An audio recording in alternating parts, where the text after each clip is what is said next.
설날이 며칠 뒤입니다. 칭찬을 한번 하고 우리 말씀을 시작을 해보았으면 좋겠습니다. 제 말에 동의하시면 아멘으로 화답을 해주시면 좋을 것 같습니다. 한번 물어보겠습니다.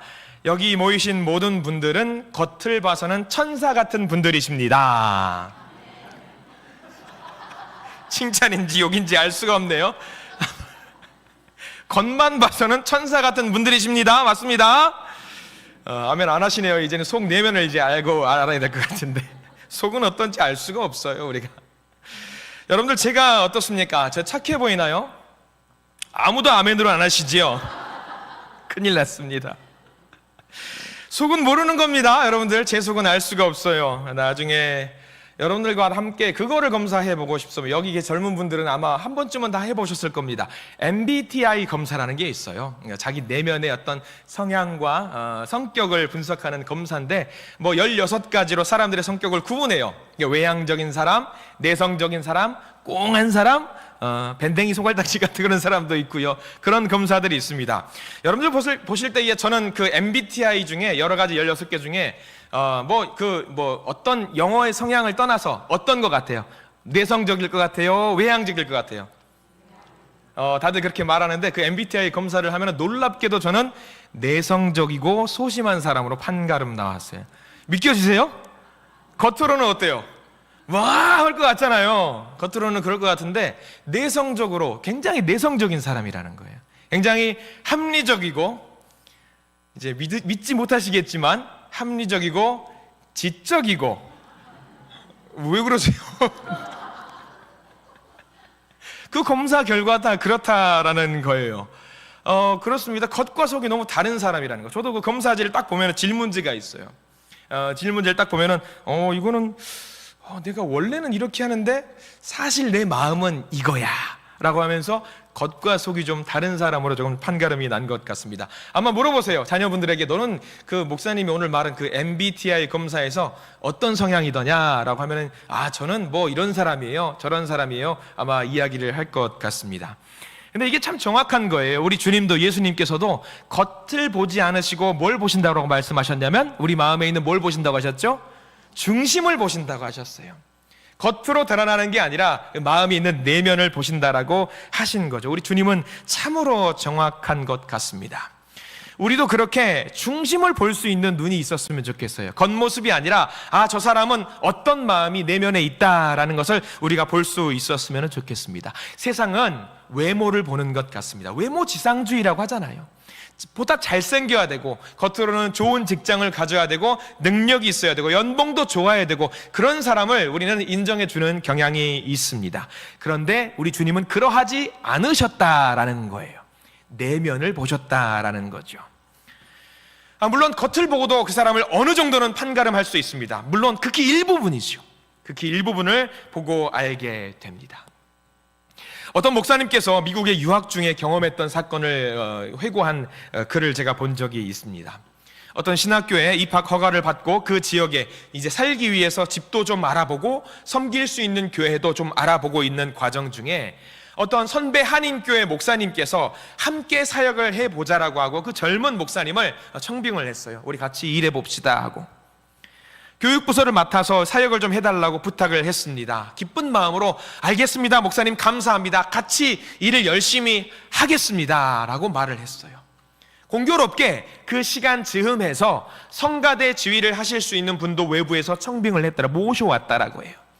같이 일을 시작하기로 했으니까 이 성가대 지휘자 권사님이셨다고 해요.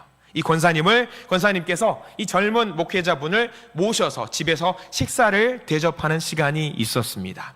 굉장히 반듯하고 정직하고 착하고 살갑고 좋은 분이셨어요.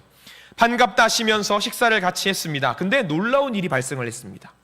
그 가정에 초대를 받고 주말 저녁에 갔는데 사모님이셨던 그 성가대 지휘자 권사님의 아내분이 집사님이셨어요. 겉으로 봐서는 그 남자 지휘를 담당하시는 그 권사님이 굉장히 부드러운 성격이었기 때문에 집에서도 웃으면서 부드럽게 맞아주실 것으로 생각을 했습니다. 맞아요. 부드럽게 맞아주셨어요.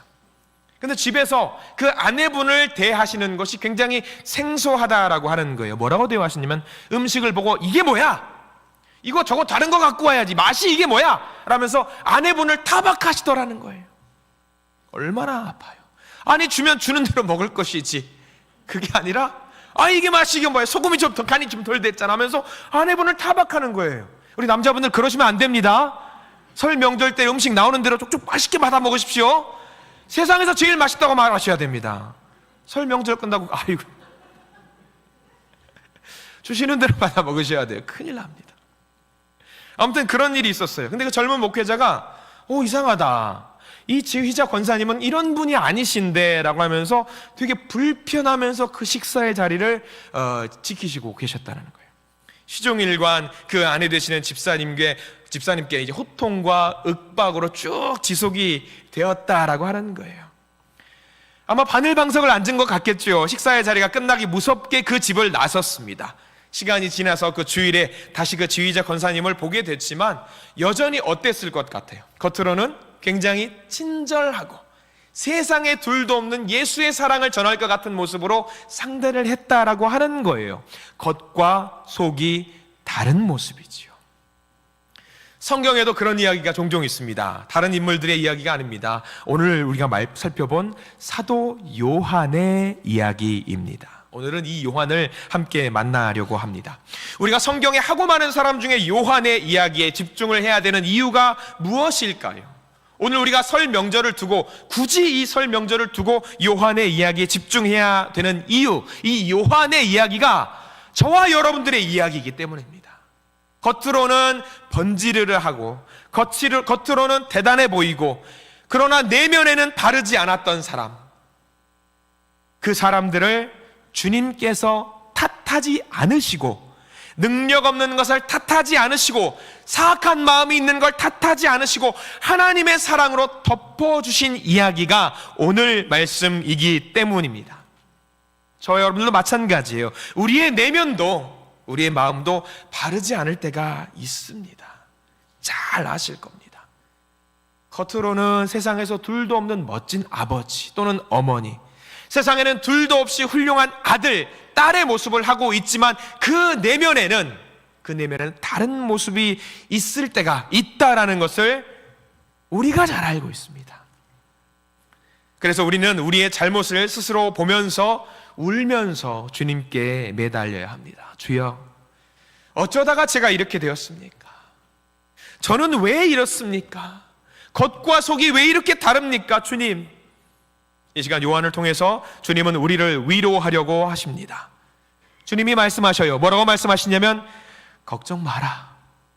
내 제자였던 요한도 그랬고, 요한의 형이었던 야고보도 그랬고, 심지어 베드로도 그랬어.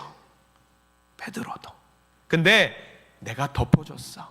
내가 안아줬어. 내가 위로했어. 내가 만져줬어. 걱정하지 마라. 너희들도 그럴 것이라는 것을 나도 알고 있어.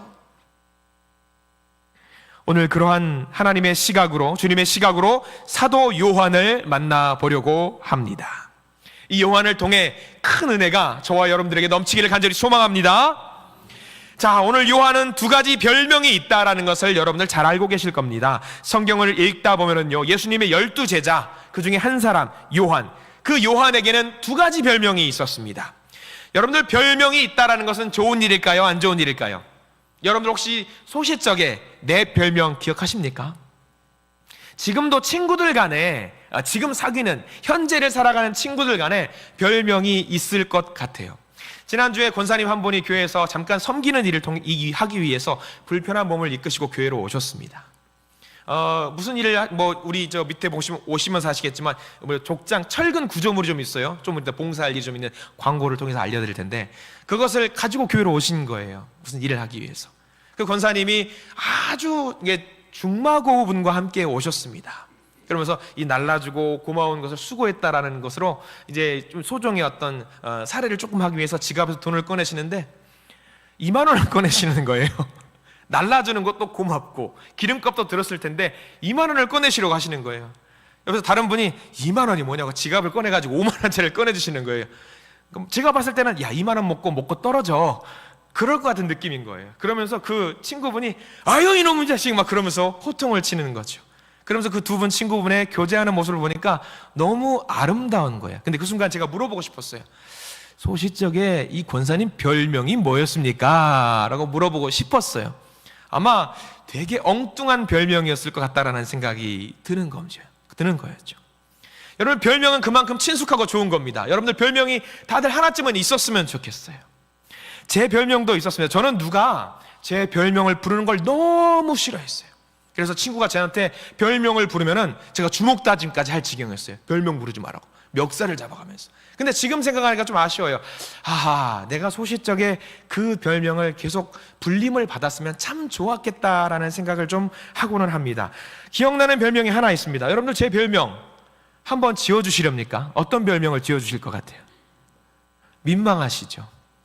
제가 중학교, 고등학교 때 별명은 긴팔 원숭이였습니다. 팔이 굉장히 길어요. 그래서 어떤 운동을 잘했을 것 같아요, 여러분들? 농구를 대단히 잘합니다. 이래 안 보이시죠? 나름 전라도권에서 3대3 농구 결승전까지 막 갈 정도로 아무도 호응을 안 해주셔서 참 아쉬운데 사실입니다. 근데 그 별명을 가끔 제가 생각을 하면서 긴팔 원숭이, 만약에 주님께서 저에게 긴팔 원숭이라고 불렀으면 아마 저는 국가대표로 하지 않았을까라는 생각을 문득 해보는 겁니다. 한번 불러보세요. 여러분들 아빠도 좋고 엄마도 좋고 손자 손녀에게 좋은 별명 하나는 지어주셨으면 좋겠습니다. 저는 여전히 제 아내를 부르는 애칭이 있습니다. 아내를 지금도 부를 때에 집에서는 그 애칭으로 불러요. 뭐라고 부르는지 아세요? 안 가르쳐 드릴 겁니다. 요한도 별명이 있었어요. 요한은 별명이 성경에 명확하게 나와 있습니다. 요한은 어떤 별명이었을까? 마가복음 3장 17절 화면에 잠깐 띄워드릴 겁니다. 우리 화면을 같이 한번 읽어볼 텐데요. 같이 한번 읽어볼까요? 시작. 또 세베대의 아들 야고보와 야고보의 형제 요한이니 이 둘에게는 보아너게 곧 우레의 아들이란 이름을 더하셨으며. 자, 여러분들도 잘 아시는, 들어보신 명칭일 겁니다. 보아너게. 저거 보세요. 어떤 말이라고요? 우레의 아들. 천둥과 막 번개, 좋은 의미로 지어준 별명일까요? 아니면 안 좋은 의미의 별명일까요? 저거는 명확하게 예수님께서 대놓고 니네들은 고약하다라고 하면서 지어준 별명입니다. 우레의 아들. 성격이 어떻다라는 이야기예요? 불같다라는 이야기예요. 불같다. 굉장히 급하고 시끄럽고 시한폭탄같이 언제 터질지 모르는 그런 사람, 불안한 사람이에요. 여러분 주변에도 그런 사람 있을 겁니다. 여러분들 슬하의 자녀분들 중에도 어떤 아들은 굉장히 급해요.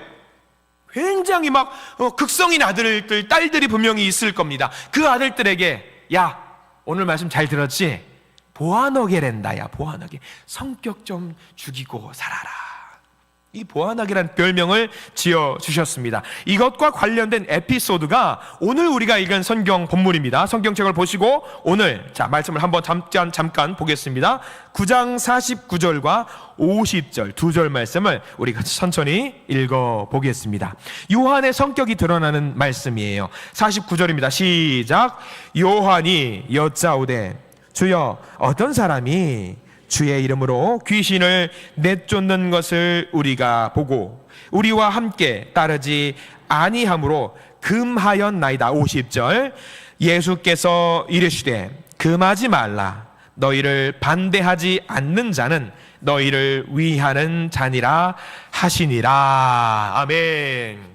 요한의 성격이 잘 드러나 있습니다. 우리가 알고 있는 요한의 별명 또 하나 있죠. 사랑의 사도, 사랑하시는 사도. 자, 우리가 사랑을 생각하면은 어때요? 급할 것 같아요? 천천히 갈 것 같아요? 굉장히 천천히 부드럽게 나갈 것 같은데 요한은 이 사랑이라는 단어와는 사실 거리가 굉장히 먼 사람이었습니다. 사랑의 사도와는 거리가 멀어요. 요한이 누구인지 아시죠? 요한복음의 저자, 요한 1서, 요한 2서, 요한 3서, 그리고 요한 계시록까지 이 많은 성경을 기록했던 사도 요한. 그런데 그 요한의 원래 성격, 속 내면은 어떤 것이었어요? 보아너게와 같은, 우레와 같은 성격을 가지고 있다라는 사람입니다. 그런데 오늘 본문 보세요. 요한이 보니까 누군가 귀신을 내쫓고 있는데 누구의 이름으로 쫓지요? 예수의 이름으로 쫓는 거예요. 요한이 그 모습을 보고 화가 잔뜩 나가지고 당신 뭐하는 사람입니까? 저는 예수님의 이름으로 귀신을 쫓고 있었습니다. 아니 당신이 쫓고 내밀고 있는 예수란 이름은 내 스승님입니다. 아니 감히 나는 당신을 모르는데 어떻게 예수님의 이름으로 귀신을 쫓는단 말입니까? 여러분들 지금 여러분들도 이 이야기를 우리에게 적용시켜보면 요한이 당황스럽습니다. 왜? 우리의 기도할 때 누구의 이름으로 기도하십니까? 예수의 이름으로 기도합니다. 그럼 우리가 예수의 이름으로 기도를 한다면 요한이 원래 요한의 성격 같으면 당신 당장 예수님의 이름을 그만 그 입 다무시오 이렇게 했을 요한인 거지요. 예수님의 이름으로 기도하는 건 다 하는 겁니다. 목사님만 하는 거 아닙니다. 다 할 수 있는 겁니다. 요한이 보니까 우리 편이 아닌 것 같아요. 시기와 질투를 느낍니다. 예수님을 따라다니는 자기들도 귀신을 내쫓지 못하는데 저 사람은 도대체 뭐하는 사람이길래 스승님의 이름을 도용하면서 귀신을 쫓는다라는 말인가. 그래서 요한은 그 원래 보아너게의 성격대로 당신 그만하시오 금했다라는 거예요. 근데 여기는 좀 이해가 갈 수 있어요. 왜냐하면 이 일이 있었던 사건은 요한이 10대 후반 막 20대에 들어갔을 때의 그때 나이입니다. 성격이 어땠을 것 같아요? 젊은 혈기가 패기와 열정이 있었기 때문에 그럴 수 있었습니다. 자, 하나의 에피소드입니다. 또 다른 그의 성격을 보여주는 에피소드가 그 다음 말씀 51절 말씀부터 나옵니다. 예수님께서 예루살렘으로 가고자 하십니다. 그런데 관통하려면 어디를 지나가야 되냐면 최단거리가 사마리아라고 하는 그 지역을 관통을 해야 돼요. 관통해서 가면 2, 3일이면 갈 수 있는 거리입니다. 그런데 사람들은 사마리아를 관통해서 가지 않습니다. 왜? 사마리아는 저주받은 땅, 저주받은 사람들이 있기 때문에 사람들은 굳이 요단강 동편으로 쭉 돌아옵니다. 일주일 걸려서 예루살렘으로 갑니다. 그 일 있는데 예수님께서 시간이 없으셨는지 우리는 사마리아를 관통해서 지나갈 거다라고 제자들에게 말씀을 하신 거예요. 자, 우리가 51절과 52절 말씀을 같이 한번 읽어보겠습니다. 51절입니다. 시작. 예수께서 승천하실 기약이 차감해 예루살렘을 향하여 올라가기로 굳게 결심하시고 52절 사자들을 앞서 보내심에 그들이 가서 예수를 위하여 준비하려고 사마리아인의 한 마을에 들어갔더니 들어갔어요. 사마리아인의 마을을 들어갔습니다. 자, 예수님을 믿는 사람, 그러니까 유대인들과 사마리아인들 왜 사이가 좋지 않을까요? 여러분 아시나요? 아시는 분들은 수요 예배나 새벽 예배를 정말 열심히 드리시는 분들이실 겁니다. 이야기했으니까요. 궁금하신 분들은 수요 예배, 새벽 예배 열심히 참석하셔야 됩니다. 아멘 하십시오. 열심히 참석하십시오. 그래서 아마 이런 일, 사마리아를 관통하는 일이 발생하고요, 중간에 쉬기 위해서 사마리아인의 한 마을에 멈추셨던 것 같습니다. 그런데 문제가 발생했습니다. 무슨 문제가 발생했냐면 사마리아인 그 동네에 있던 마을 사람들이 그들을 맞아주지 않았던 겁니다. 자, 53절 말씀 함께 같이 읽겠습니다. 성경 말씀 53절입니다. 시작. 예수께서 예루살렘을 향하여 가시기 때문에 그들이 받아들이지 아니하는지라. 이때 당시에 이스라엘 백성들이 가장 중요하게 생각하는 거 하나, 손님을 지극정성으로 대접을 해야 되는, 이건 율법에 나와 있는 거예요. 율법대로 해야 됩니다. 그런데 이 사람들은 굳이 이 사람들을 접대를 하지 않습니다. 이쯤 되면 서로 화가 날 법합니다. 싸울 수도 있습니다. 이 일로 인해서 제자들 중에 제일 가장 많이 흥분한 사람이 누구였을까요? 두 사람이에요. 누굴 것 같아요? 보아너게, 야고보와 요한이 화가 잔뜩 나가지고 소리를 지르는 겁니다. 아까 우리가 말씀드렸을 때는 처음에 49절에서는 요한 혼자 화를 냈는데 지금은 형제예요. 야고보와 요한 둘이 형제거든요. 보아하게 이 형제들이 화를 잔뜩 내면서 소리를 지르는 겁니다. 그 소리를 지르는 내용이 54절 말씀이에요. 뭐라고 화를 내는지 한번 볼까요? 자, 화를 내는 내용입니다. 54절 읽어보겠습니다. 시작.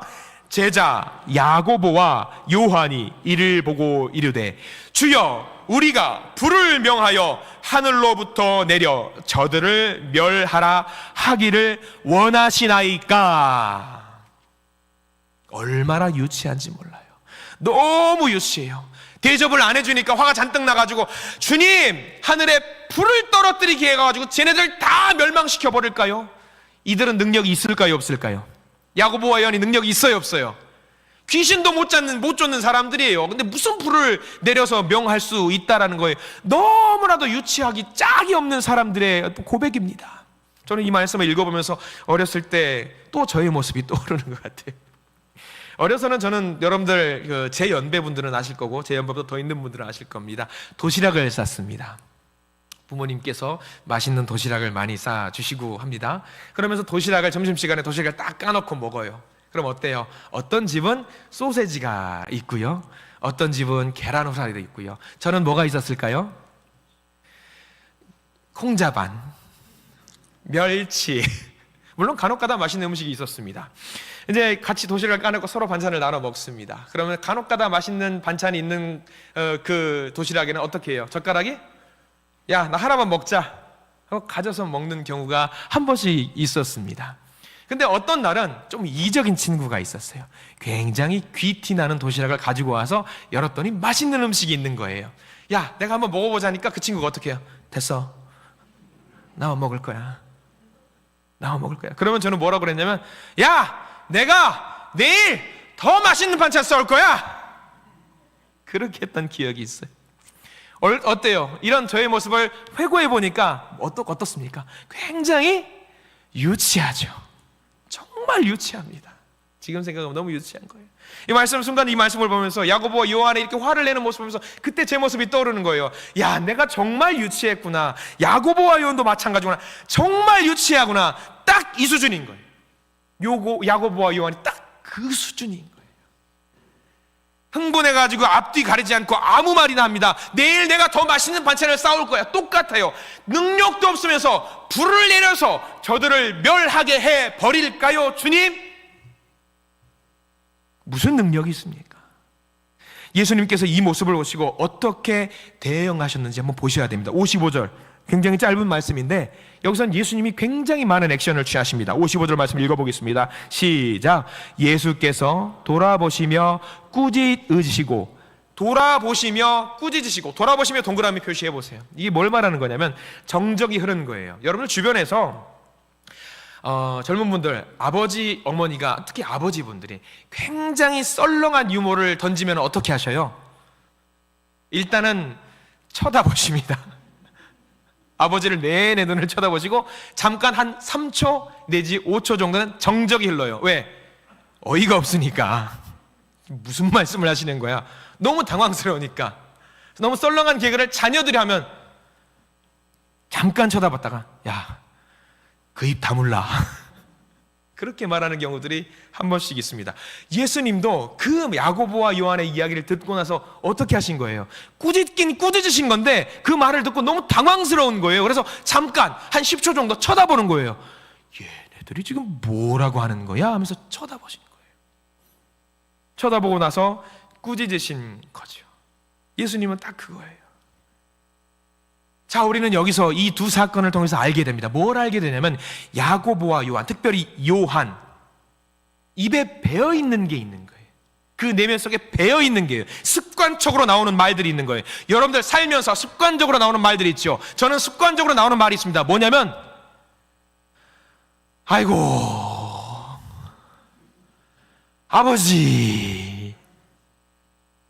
어머니는 이상하게 안 나오는 것 같아요. 이상하게 어머니는 잘 안 나요. 아이고. 우리 성도님도 그 말이 잘 나옵니다. 또 다른 말, 아이고 죽겠네.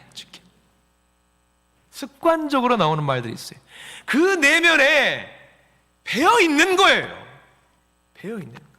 저와 여러분들 내 이야기, 목사님의 이야기죠. 아닐걸요? 제가 여러분들과 집에서 하루만 같이 산다고 생각하시면 제가 타이머로 횟수 재는 걸로 재고 싶어요. 몇 번 말씀해 잴 수 있을 정도로 그 내면 속에 습관적으로 나오는 죽겠다라는 말이 있는 거예요. 내면 속에. 야고보와 요한이 습관적으로 화를 잔뜩 내면서 보아너게 같이 막 소리를 지르는 것도 습관적으로 나와요. 예수님이 그 모습을 보고 너무 당황스러우신 거죠. 요한이 배어 있는 거예요.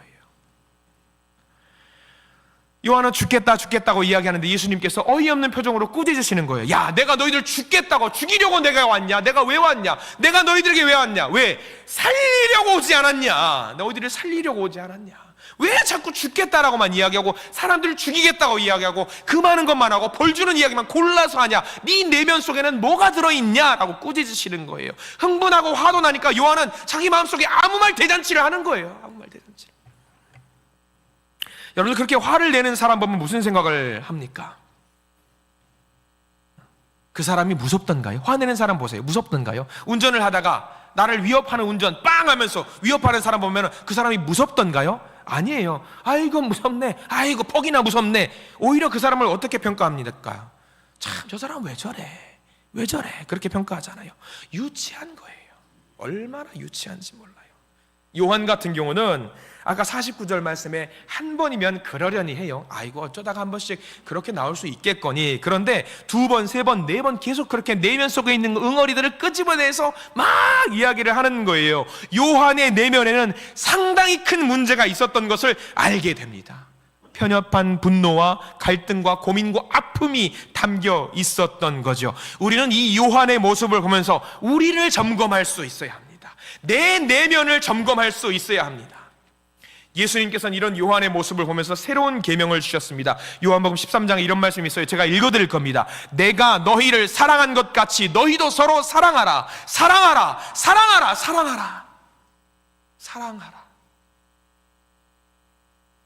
분명히 주님께서는 우리에게 사랑하라고 말씀해 주셨어요. 사랑하라. 근데 우리의 삶을 보세요. 이 사랑이라는 단어와는 얼마나 거리가 먼 모습을 우리가 살아낼 때가 많습니까? 여러분들의 겉모습을 봐보십시오. 겉모습은 사랑의 수호천사쯤 되는 것 같아요. 정말로 너무나도 사랑스러운 모습으로 서로를 상대하고 사랑합니다, 사랑합니다 하는 것 같아요. 근데 내면은 어떠세요? 내면도 마찬가지십니까? 저는 아까 말씀의 서두에서 말씀드린 것처럼 정말 겉모습으로는요 정말 대단한 분들이십니다. 근데 속은 어떠세요? 세상에서도 일을 할 때 내 방법대로 내 식대로 일이 되지 않을 경우, 또 교회에서는 마찬가지로 내 생각대로 뭔가 전개가 되지 않을 경우 펄펄 뛰면서 분노할 때가 분명히 있습니다. 우리는 그 사람을 보면서 그렇게 반응합니다. 저 사람 왜 저럴까? 명절입니다. 명절에는 그럴 때 많습니다. 친척들 만나고 형제 자매들 다 만납니다. 가족들이 다 모이는데 먹는 문제, 준비하는 문제를 핑계 삼아서 오늘 사는 게 힘들어요. 아버님, 어머님 이번에 내려가지 못할 것 같아요. 형님 못 내려갑니다. 그러면 제일 먼저 무슨 생각을 하죠? 왜 저래? 지만 살아? 우리도 먹고 사는 거 바빠. 왜 못 온다고 그래? 왜 늦어져? 쟤네들은 왜 맨날 늦는 거야? 그러면서 그들을 타박하고 그들을 윽박지르는 일들이 있어요. 제가 말씀드리는 게 거짓말 같으면은 아닙니다. 목사님 당당하게 이야기하셔도 돼요. 아유 시누이들은 왜 그러는지 몰라요. 시누이들 다들 사이 좋으시지요? 여러분 사이 좋으시죠? 안 좋으신가 봐요. 며느리들과도 사이 좋으시죠? 아멘, 좋습니다. 사위들은 또 왜 그래요? 사위들, 우리 사위는 그렇지 않습니다. 정말 훌륭한 사위입니다. 아멘으로 한번 받아보시죠. 사위 좋습니까? 아유, 감사합니다. 오늘 사위분들이 한떡들 다들 쏘셔야 될 겁니다. 사위분들 계시면. 근데 오늘 성경 말씀에서 명확하게 이야기해 주세요. 우리가 그들을 탓하지 말자고, 사랑하라고. 먼저 그들 내면을 사랑하라고. 먼저 우리의 내면을, 나 자신을 먼저 사랑하고 그 사랑하는 마음을 바탕으로 주변을 사랑하라고. 하나님께서 우리 요한을 돌아보게 하신 이유, 내 마음속에 있는 분노를 예수의 마음으로 다스리는 것이 필요하지 않겠는가? 이 보아너게를 덮어서 다스려라.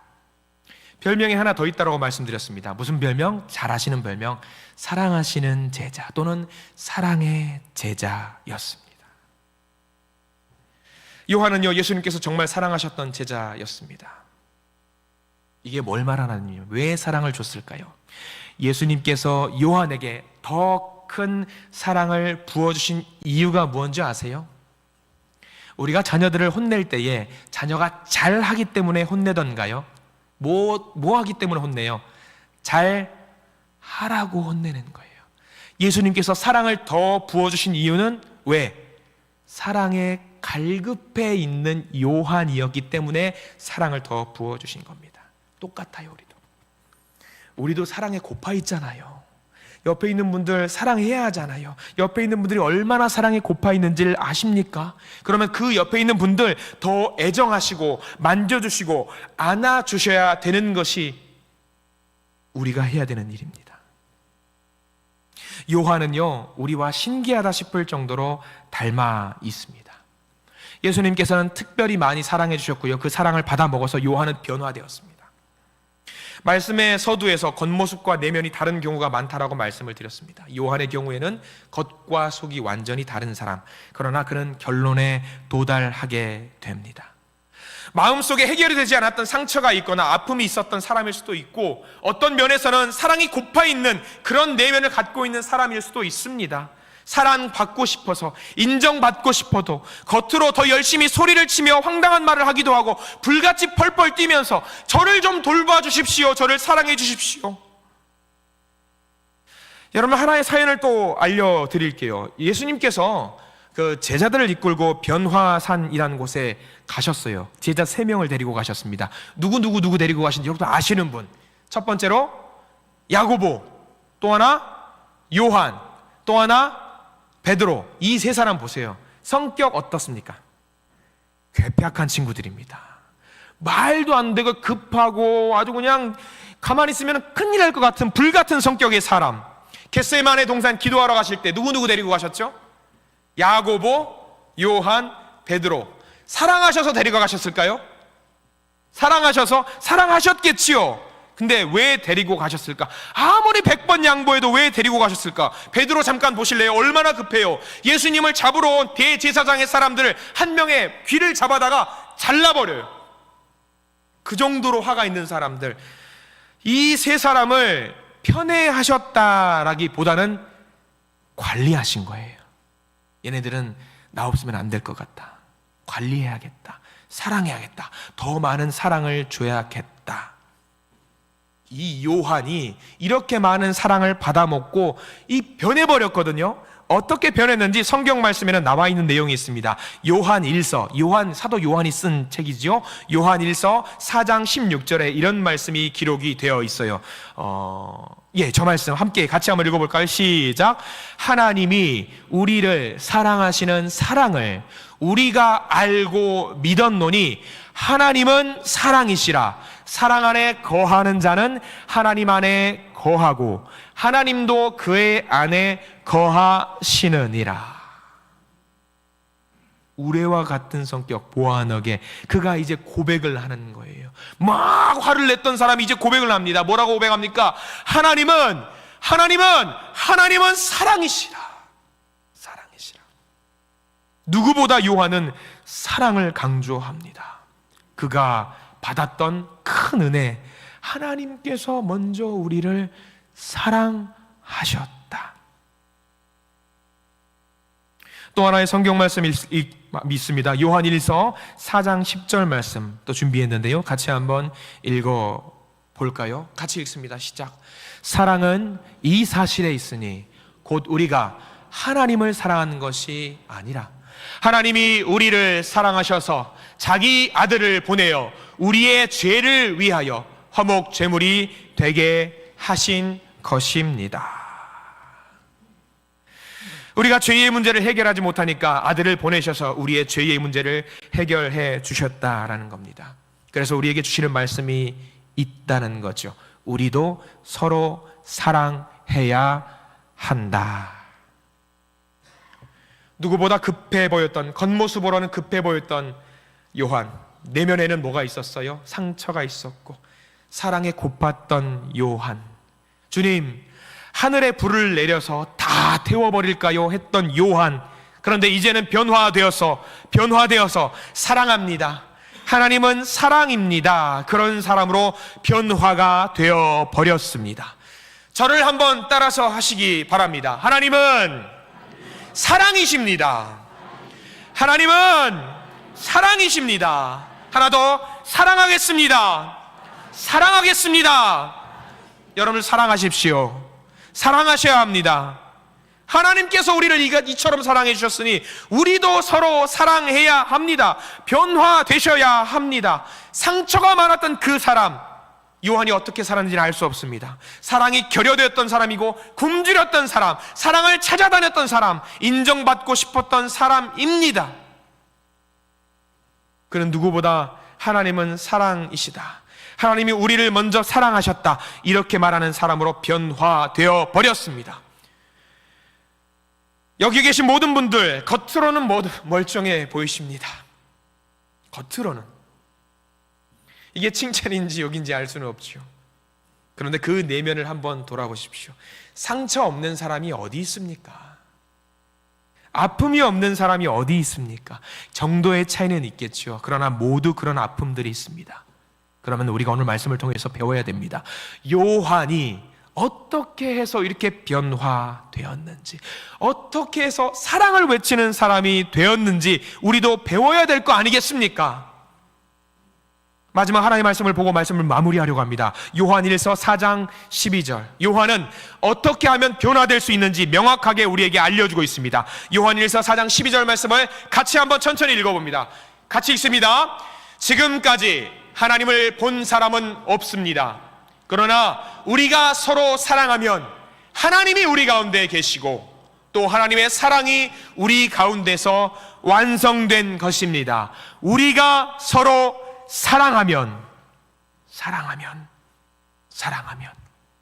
우리는 어디로 튈지 모르는 럭비공 같은 사람이에요. 관리가 필요한 사람, 사랑이 필요한 사람, 우리 중에 과연 멀쩡한 사람이 있습니까? 저라고 멀쩡하겠습니까? 여러분들이라고 멀쩡하겠습니까? 그러면 우리는 사랑이 필요합니다. 그래서 주님께서 저와 여러분들의 특별히 관심을 가져주신 거 아니겠습니까? 요한은 깨달았습니다. 내가 변했구나. 왜? 예수님이 사랑해 주셔서 그 사랑을 먹고 내가 변했구나.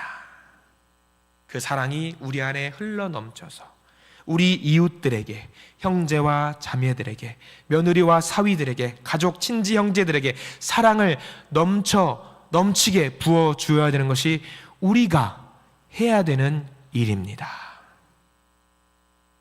그 사랑을 함께 나누며 살아가시는 저와 여러분들 되시기를 간절히 소망합니다. 할렐루야! 할렐루야! 받은 은혜를 나누시는 모든 성도님들 되시기를 바랍니다. 예수님께서 사랑을 주신 것은요, 귀찮은데 억지로 해라 그게 아닙니다. 그렇게 하지 않으면 우리가 죽기 때문입니다. 살리려고 그렇게 하셨습니다. 사랑을 나누어 주시는 저와 여러분들 되시기 바랍니다. 특별히 명절입니다. 예수의 사랑을 전하기 그렇게 힘든 사람들이 가족, 형제, 자매, 친지, 손자, 손녀들이라고 하더라고요. 그토록 불같았던 요한이 변화되었다면 우리도 할 수 있습니다. 사랑을 먹으시고 사랑을 전하시면서 놀랍도록 변화되는 저와 여러분들 되시기를 간절히 축원합니다. 기도하겠습니다. 주님 감사합니다. 오늘 말씀 의지해서 나갑니다. 사랑의 사도였던 요한도 사실은 우레의 아들이란 소리를 들을 만큼 급하고 과격한 사람이었습니다. 그러나 그는 변화되었습니다. 예수의 사랑으로 변화되었습니다. 우리도 예수의 사랑으로 고쳐주시고 변화시켜 주시옵소서. 우리의 내면에 삐뚤어진 것들을 사랑으로 완전히 회복하게 하시고 그 사랑을 내 주변에도 전할 수 있는 우리 모두가 되게 해 주시옵소서. 명절입니다. 명절에 만나는 모든 사람에게도 내가 받은 그 사랑을 전하며 살아가는 우리 모두가 되게 해 주시옵소서. 예수 그리스도 이름으로 간절히 기도드립니다. 아멘.